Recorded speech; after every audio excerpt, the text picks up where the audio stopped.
Recording. Okay, hello once again. Long time no talk. HD Trackaholic coming to you from the complex in northeast Las Vegas.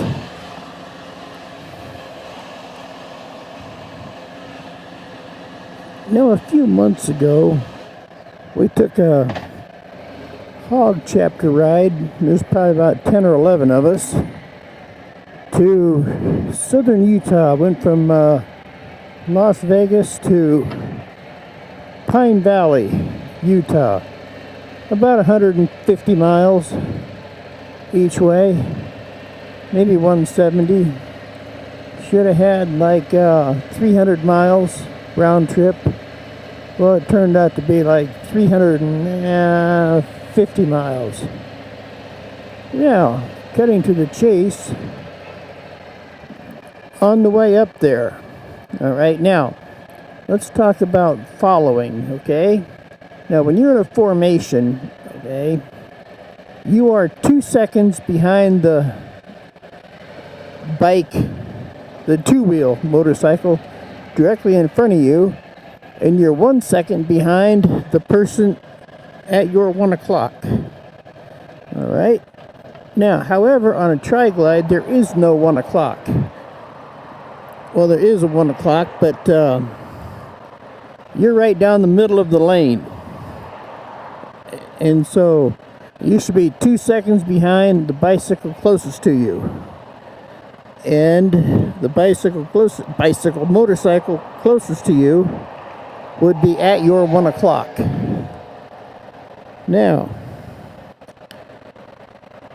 we're riding about a group of 10 or 11, and I'm last in line just before the sweep.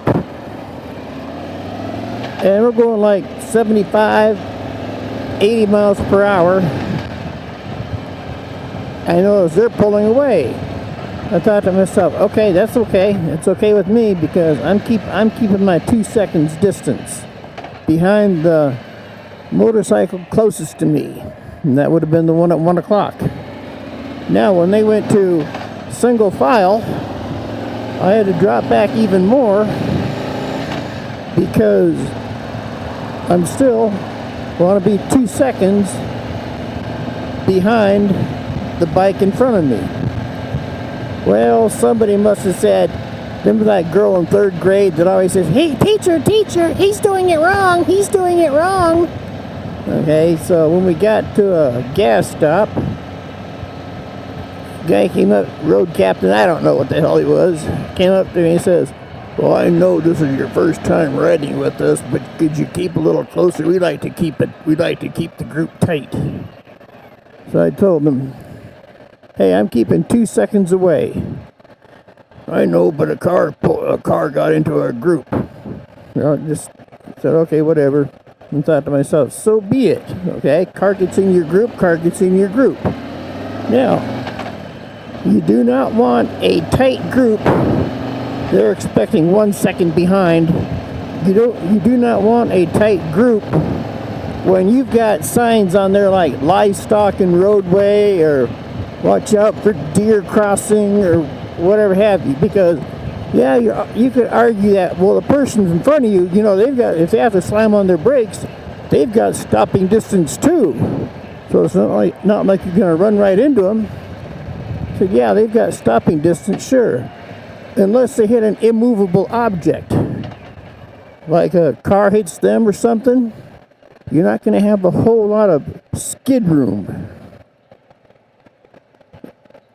Now, I do realize that I have less, call it motorcycle experience than any one of those, and a big but. On the other hand, I've got 50 years of asphalt experience. I'm not talking about hemorrhoids. I'm talking about, let's just call it 50 years of paved and non-paved roads experience. And so, as far as I'm concerned, that carries over. You cannot keep a tight group in situations like that, when they've got signs all over the place about animals on the roadway or deer crossing, stuff like that. Now, if something happens to the rider in front of me, I want to have my time to react. Because as I was driving, I looked in my rear view mirror, okay, and there's a sweep coming up with a frown on his face, waving me on, like from the lower end to the upper end, waving me on, like, close it up, and big old frown on his face. So, I doubt I will be doing any more hog runs. Because you cannot ride your own ride. And my ride is focused on safety. As far as keeping a group tight, no.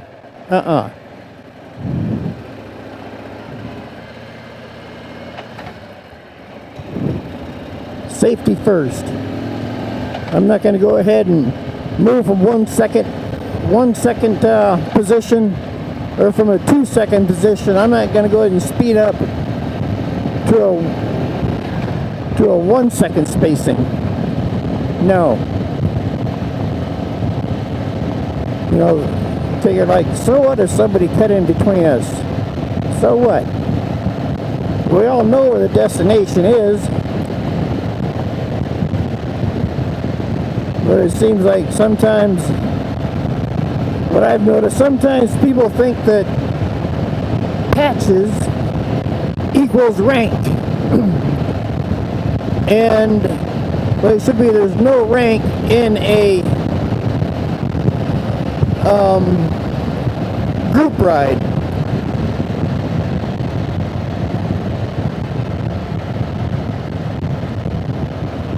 So tell me down below whether you've had the same experience with your hog chapter.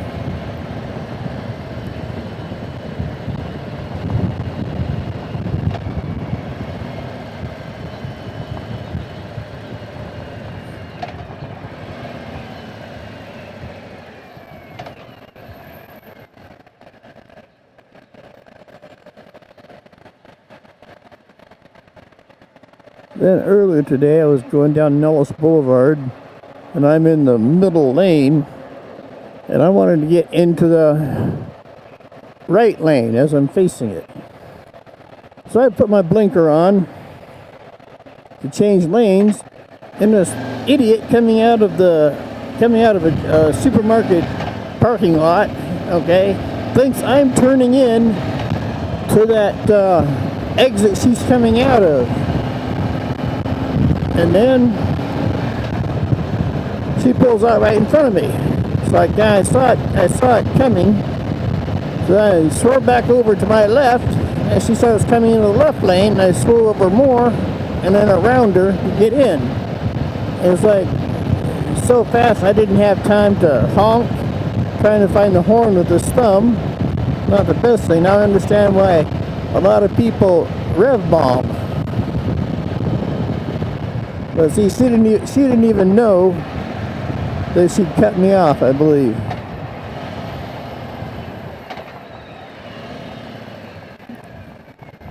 She should have known at the speed I was going, I was not going to turn in right in front of her.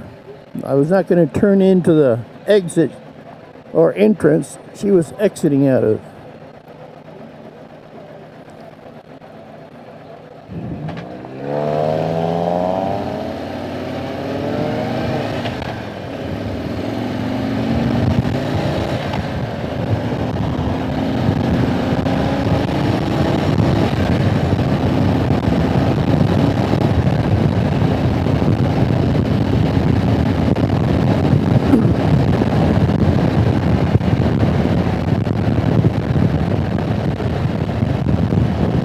Right now I'm on my way out to the Cannery Casino, Victory Cafe to be more precise, and get my Philly cheesesteak with pepper jack and jalapenos smothered in Tabasco sauce.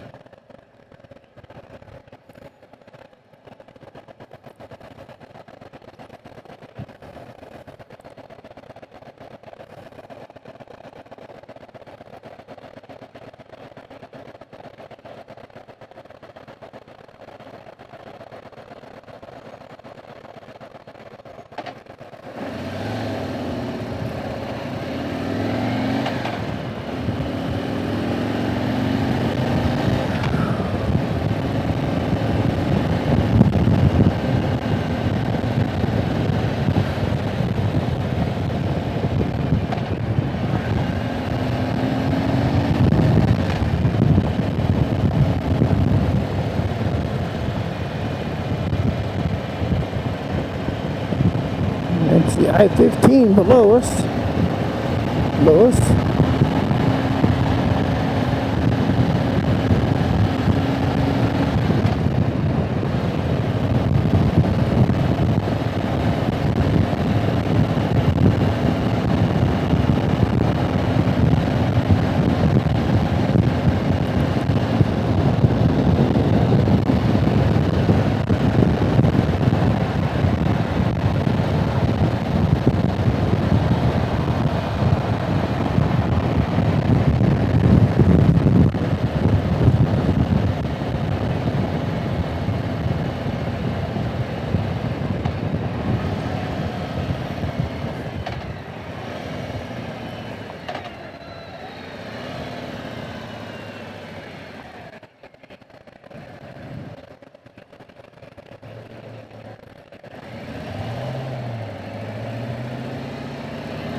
It's not as hot right now.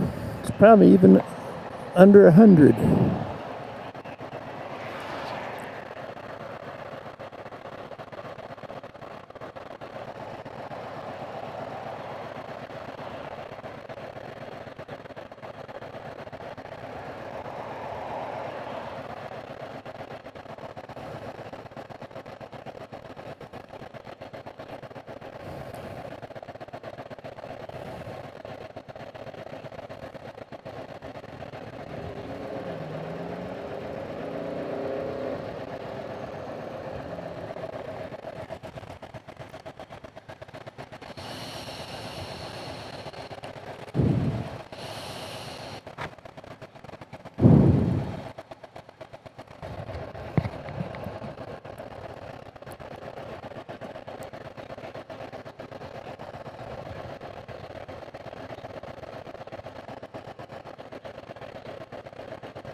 Look at that sign over there. It says carved steak and shrimp, $22.99. I'm not really into shrimp. I can eat shrimp. But if there's room for shrimp on the plate, the steak is too small.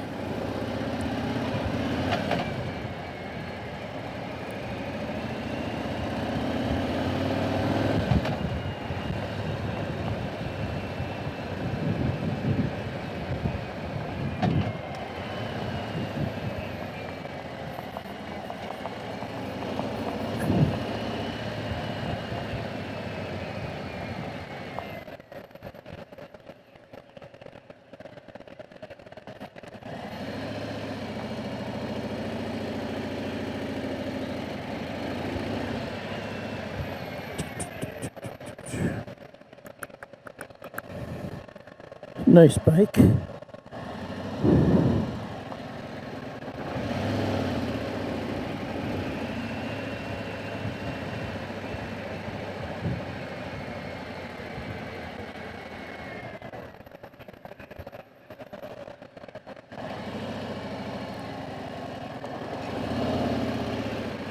Get my face shield up.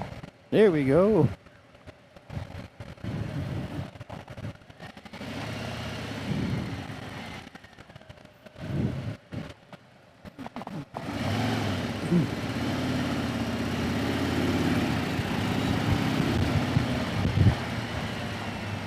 I started that out in second.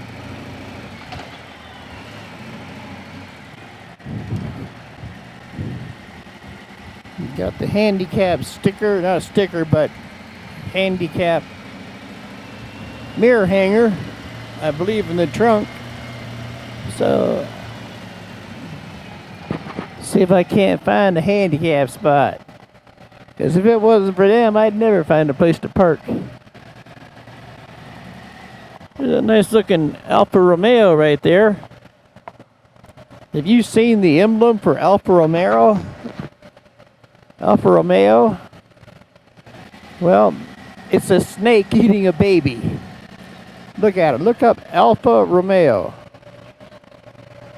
Oh, that's only for like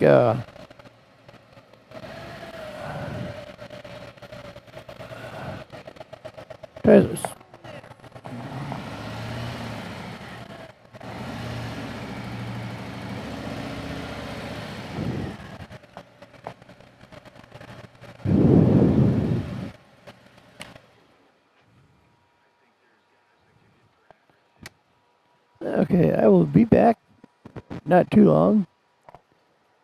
So y'all, thanks for viewing and ride safe.